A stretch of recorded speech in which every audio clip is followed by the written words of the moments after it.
In 1897, a British delegation arrived in West Africa, expecting yet another African king to bow before their might.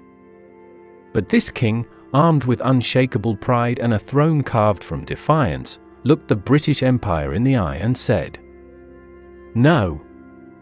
What happened next would send shockwaves through the British Empire, spark a brutal retaliation, and leave a legacy that still echoes today. This is the untold story of King Jaja of Opobo, the man who refused to kneel. Before he was a king, he was a boy named Manaso Okwarazurumba, sold into slavery at 12. But destiny had other plans. Sharp-witted and fiercely ambitious, he rose from a servant to a powerful merchant, dominating the lucrative palm oil trade, the black gold of Africa. By 1870, he crowned himself King Jaja of Opobo, ruling a wealthy, independent kingdom that Britain desperately wanted to control. The only ex-slave to ever establish his own kingdom in Africa. Opobo's palm oil trade made Jaja richer than many European merchants. Played European powers against each other to maintain independence. Jaja wasn't just a king, he was Africa's first true capitalist. In 1884, the British Empire, hungry for Opobo's wealth, demanded that Jaja sign a treaty of protection, a trick to strip his sovereignty. Jaja saw through it. For years, he resisted, until 1887, when British consul Harry Johnston arrived with a final threat: "Bow to the Queen, or we will crush you." Jaja's reply? "I am a king. I bow to no one." Jaja tore up the treaty as British officers gasped. The British, humiliated by Jaja's defiance, set a trap. Inviting him to peace talks aboard their ship, they ambushed him, arresting him at gunpoint. As Opobo warriors watched in horror, their king was dragged away in chains.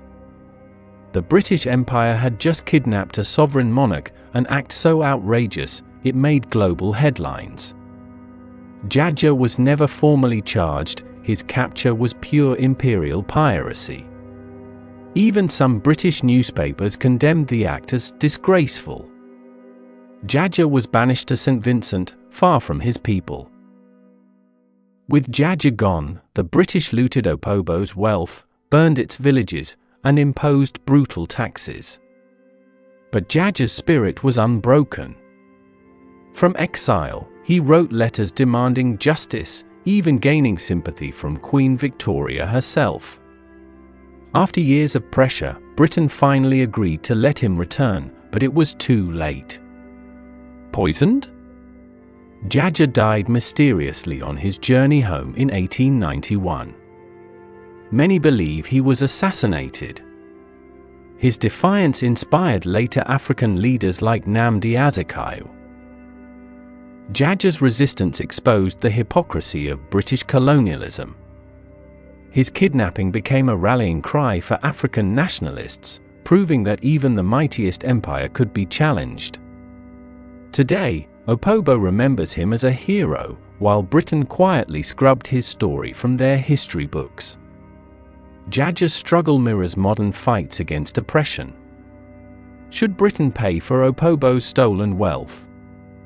This is a forgotten story of black excellence and defiance. King Jaja of Opobo refused to bow. And though the empire took his freedom, his kingdom, and even his life, they could never take his pride. This is more than history, it's a warning to empires everywhere: Africa never forgets.